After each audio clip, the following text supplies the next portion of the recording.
H2B visa से जुड़ा एक इंपॉर्टेंट अपडेट सामने आया है जो उन लोगों के लिए काफी इंपॉर्टेंट है जो यूएस में टेम्पररी जॉब्स के ऑप्शंस देख रहे हैं।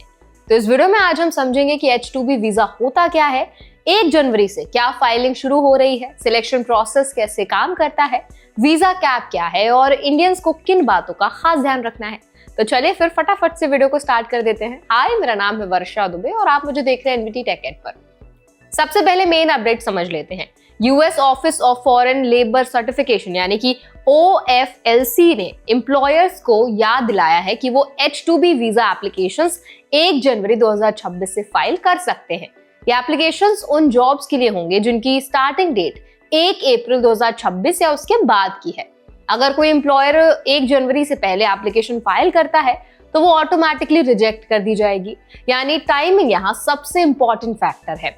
अब ये समझना जरूरी है कि H2B वीजा आखिर होता क्या है। तो देखिए, H2B वीजा यूएस एम्प्लॉयर्स को ये परमिशन देता है कि वो फॉरेन वर्कर्स को टेम्पररी नॉन एग्रीकल्चरल जॉब्स के लिए हायर कर सके।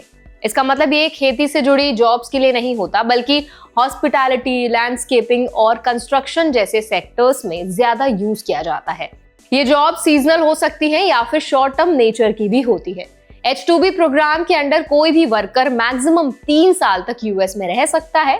ये 3 साल कंटिन्यूअस भी हो सकते हैं या ब्रेक के साथ भी।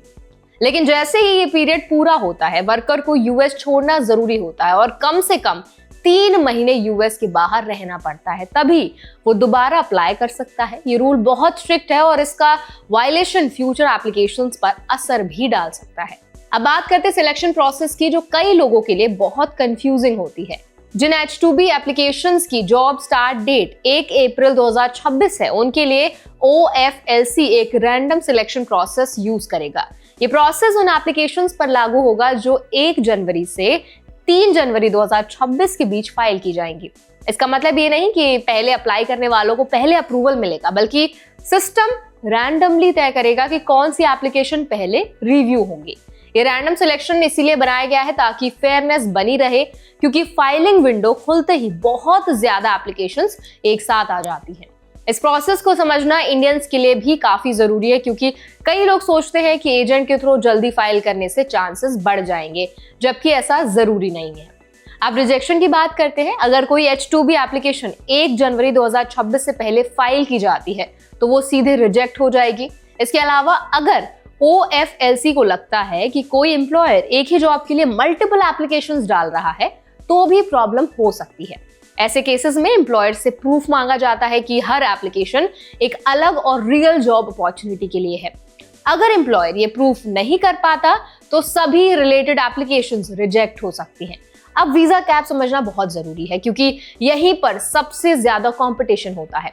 यूएस लॉ के मुताबिक हर फाइनेंशियल ईयर में सिर्फ 66,000 H2B वीजाज दिए जाते हैं। इनमें से 33,000 वीजाज उन जॉब्स के लिए होते हैं जिनकी स्टार्टिंग डेट 1 अक्टूबर से मार्च 31 के बीच होती है।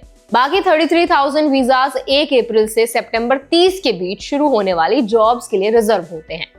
सितंबर 2025 में ही यूएस इमिग्रेशन अथॉरिटीज ने क्लियर कर दिया था कि 2026 फाइनेंशियल ईयर के फर्स्ट हाफ के लिए अलोकेटेड सभी H2B वीजा स्लॉट्स भर चुके हैं। इसका मतलब यह है कि डिमांड कितनी ज्यादा है और कैप कितनी जल्दी हिट हो जाता है। इसीलिए अप्रैल 2026 स्टार्ट डेट वाले जॉब्स के लिए कंपटीशन और भी ज्यादा रहने वाला है। अब इंडियंस के पर्सपेक्टिव से देखें तो H2B वीजा एक अपॉर्चुनिटी है, लेकिन इसमें कॉशन भी उतनी ही जरूरी है। इंडिया में कई वर्कर्स एजेंट्स के भरोसे अप्लाई करते हैं, लेकिन टाइमिंग, जेन्युइन जॉब ऑफर और एम्प्लॉय डिटेल्स खुद वेरीफाई करना बहुत जरूरी है। अर्ली फाइलिंग या fake multiple applications future chances खराब कर सकते हैं। अब देखिए, ऑडियंस के लिए सबसे बड़ा टेक अवे यही है कि H2B वीजा कोई शॉर्टकट नहीं है।